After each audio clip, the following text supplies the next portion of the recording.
Well, we're making cheese, and it's really yummy.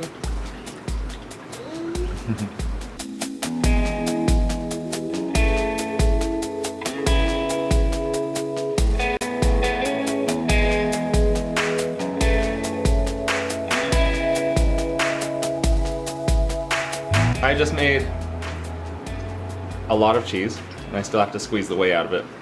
But this is kind of a typical daily routine that we go through.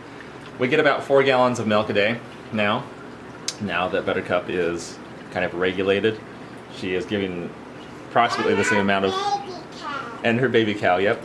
So the baby is drinking plenty. We don't know how much, because we've never...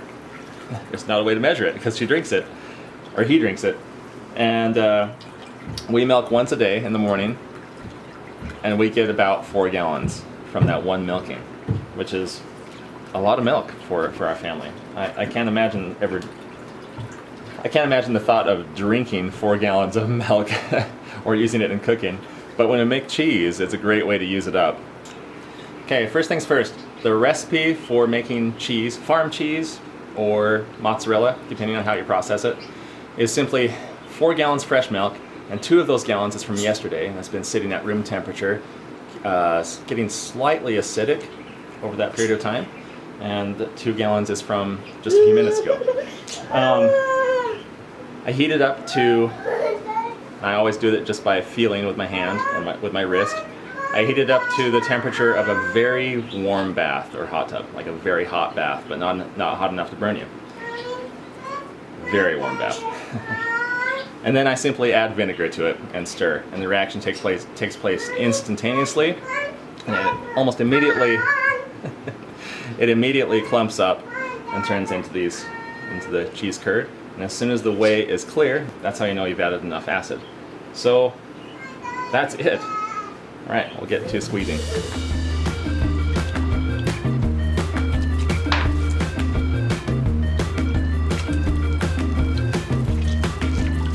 Buttercup is really easy to milk out of 2 quarters of her udder, 2 of the teats. They're long, they're easy to grab onto, really easy to milk. Unfortunately, the calf has also realized that fact, and look at that, it's huge. It's starting to get stretchy now, like mozzarella. Mm-hmm.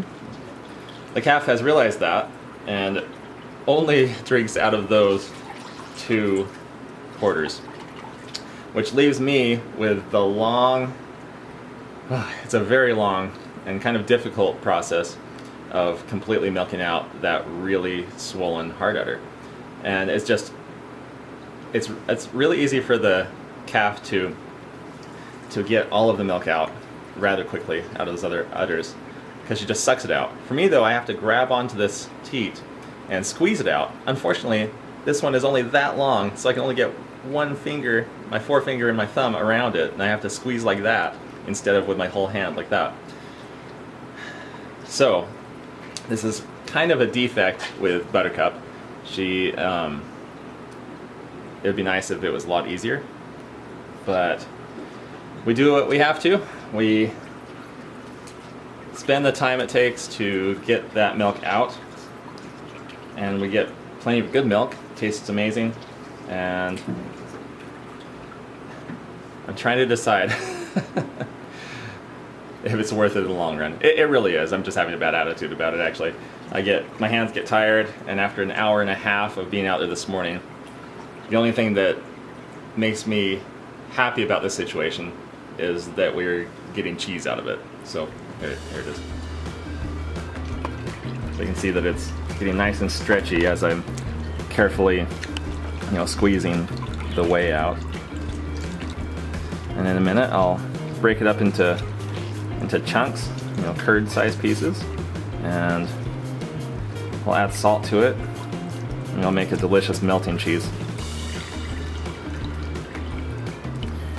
So that, between milking and making cheese, we spend probably 3 hours out of every day being dairy people. So there you go. This is what we do every morning now. This is our life. And this was what we did every morning when Buttercup was in milk last time. And then of course she dried up in preparation for giving birth to the calf. And we're back at it again. This is who we are every morning. We are cheesemakers, and it's a lot of fun, but it does take some time. But it is worth it. Not only the dollar amount that we save by not having to buy our own cheese, but it is so yummy. It's grass-fed, raw milk that we make into cheese. All this butter and whey that we get. It's fantastic. It's a great blessing. Some of you who think you may know something about making cheese, and yet you may not have actually done it before, may think that I'm supposed to put this in cheesecloth and let it hang. That is simply one method to do this. And it takes a long time. This way is faster, and it requires a little bit of muscle, but it is faster, and it does the same thing. Daddy. I don't need a cheese press. I don't need cheesecloth. We've used cheesecloth in the past. It makes a horrible mess. It's very difficult to clean out. Daddy. And it's just an added expense. Daddy. And it's just not necessary. Just break it up.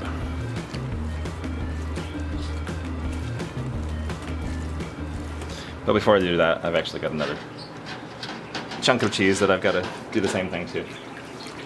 This one's smaller, but you can see how it starts out really moist. You just squeeze it out. Or, fastest way is just to eat it.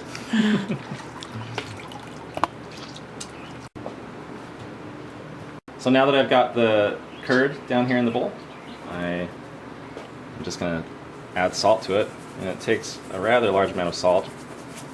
So you only eat a little bit of cheese at a time, and therefore you only get a little bit of salt at a time. But it does actually take quite a bit of salt. You want to get a tiny one? All right. And just break it up into chunks, you know, maybe ½ an inch to an inch around, and the salt will slowly soak in and you know, infiltrate those chunks of cheese. Good job, thank you. Cheese always takes more salt than you think it would.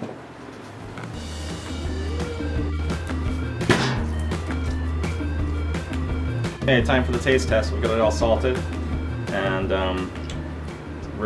this is about our 400th batch of cheese that we've made, and let's see if it tastes as good as all the others. Yep, luckily it's just salted just right.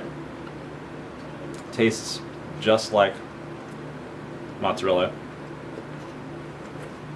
And for those of you in other countries who may call it something else, people in India call it paneer, possibly. I don't know, I've never had paneer. But for those in America, this is what we would compare it to. A high-fat, high buttercream content mozzarella. It's not like cheese sticks, but it is a similar flavor, just more creamy, if that makes any sense. It's got a definite creaminess to it. Very good. We can't get enough of this, which is why we make it every day.